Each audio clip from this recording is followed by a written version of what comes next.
റസൂലുള്ളാഹി സ്വല്ലല്ലാഹു അലൈഹി വസല്ലമയുടെ ഖബർ കണ്ടിരുന്ന കാലഘട്ടം ഹിജ്റയുടെ 80ാമത്തെ വർഷം വരെയാണ്, അഥവാ 1350 വർഷം മുമ്പ് വരെയാണ്. ഹിജ്റയുടെ 80ാമത്തെ വർഷം വരേക്കും കണ്ടിരുന്നു. ആ കണ്ട കാലഘട്ടങ്ങളിൽ അതിൻ്റെ കോലം ബുഖാരിയിലുമുണ്ട്, കിതാബുൽ ജനായിസിലുണ്ട്. ഖബറുകൾ പൊക്കിക്കെട്ടപ്പെടാതെ ചരൽക്കല്ലുകളെ കൊണ്ട് വിതരപ്പെട്ടതായിട്ട് മൺകൂനകളായിട്ട് ഞങ്ങൾ കണ്ടിരുന്നു എന്ന് ബുഖാരിയിൽ കാണാം.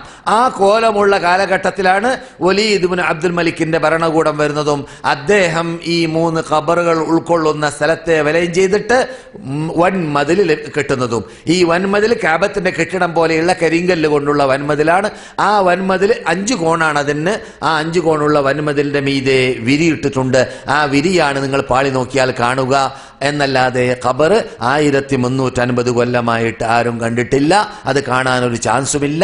അതിൻ്റെ പരിസരത്തിലുള്ളതായ സ്ഥലങ്ങളിലേക്ക് ഞാൻ അതിൻ്റെ അകത്ത് ജോലി ചെയ്തിരുന്നതായ കാലഘട്ടങ്ങളിൽ ഹുസൈൻ രാജാവിനെ പോലത്തെ നേതാക്കൾ വരുമ്പോൾ ആ വാതിലുകൾ തുറന്നു വെച്ചാൽ അതിൻ്റെ അകത്ത് കടന്നു പോകുന്ന കാഴ്ചകൾ വരെ ഞാൻ കണ്ടിട്ടുണ്ട്. ഞാൻ അതിൻ്റെ അകത്ത് 6 കൊല്ലം ജോലി ചെയ്ത ആളാണ്.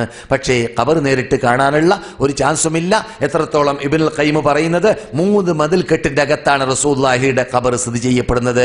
ഒന്നാമത്തെ മതിൽക്കെട്ട് ആയിഷാന്റെ വീട്, രണ്ടാമത്തെ മതിൽക്കെട്ട് വലീദ് ഉണ്ടാക്കിയതായ 5 കോണുള്ളതായ വൻമതിൽ, മൂന്നാമത്തെ മതിൽക്കെട്ട് നിങ്ങൾ ഈ കാണുന്ന ഖാലഊൻ സാലിഹ് എന്ന രാജാവിന്റെയും അതിനുശേഷം ജീവിച്ച രാജാക്കന്മാരും തുർക്കി രാജാക്കന്മാരും കെട്ടിയതായ ഇരുമ്പ് വേലി, പുറത്ത് നാം കാണുന്ന ഇരുമ്പ് വേലി. അങ്ങനെ വളരെ ഭദ്രമായിട്ട് റസൂലുള്ള പ്രാർത്ഥിച്ച പ്രാർത്ഥന ഫലമായിട്ട് എൻ്റെ ഖബറിനെ ജനങ്ങൾ പൂജിക്കുന്ന ആരാധനാലയമാക്കി മാറ്റരുതേ റബ്ബേ എന്ന് റസൂല പ്രാർത്ഥിച്ചിരുന്നു. ആ പ്രാർത്ഥന ഫലമാണ് അങ്ങനെ ആവാൻ കാരണമെന്ന് മഹാനായ നമ്മുടെ ഇമാം ഷെയ്ഖുൽ ഇസ്ലാം ഇബ്നുൽ ഖയ്യിം റഹ്മത്തുള്ളാഹി അലൈഹി പറയുന്നുമുണ്ട്. അതുകൊണ്ട് നിങ്ങളോട് 62 കണ്ടു എന്ന് പറയുന്നതായ തത്വം അത് പച്ചക്കള്ളമാണ്. 62 പോകട്ടെ, 1300 പരം വർഷമായിട്ട് ആരും കണ്ടിട്ടില്ല.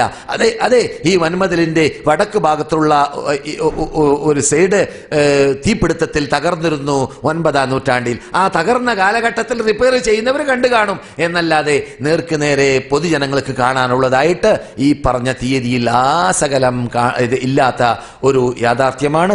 അതാണ് പച്ചപരമാർത്ഥം. ഇത് ലോകത്തോട് ധൈര്യസമേതം നിങ്ങൾക്ക് വ്യക്തമായി വെല്ലുവിളിച്ച് പറയാം. മദീന ചരിത്രത്തിലെ താളുകൾ എന്ന മലയാളത്തിൽ പരിഭാഷപ്പെടുത്തിയതായ ഇവിടുത്തെ അൽ ഹാഫിദ് എന്ന കുടുംബക്കാരൻ എഴുതിയതായ അൽ മദീന പത്രത്തിന്റെ എഡിറ്ററായിരുന്ന, അതിന്റെ ഓണറായിരുന്ന, ഉടമയായിരുന്ന ആ വ്യക്തി എഴുതിയതായ പുസ്തകം ഇംഗ്ലീഷിൽ, ഉറുദുവിൽ, ഫ്രഞ്ചിൽ, എൻ്റെ ഓർമ്മ ശരിയാണെങ്കിൽ അറബിയിൽ, മലയാളത്തിൽ പട്ടണത്തിൽ കിട്ടും. അത് ഈ മദീനയിൽ തന്നെ സ്ഥിരതാമസക്കാരായ മദീനക്കാരെഴുതിയ പുസ്തകമാണ്. അതിൽ ഞാൻ ഈ പറയുന്ന വിശദീകരണവും കാണാവുന്നതാണ്.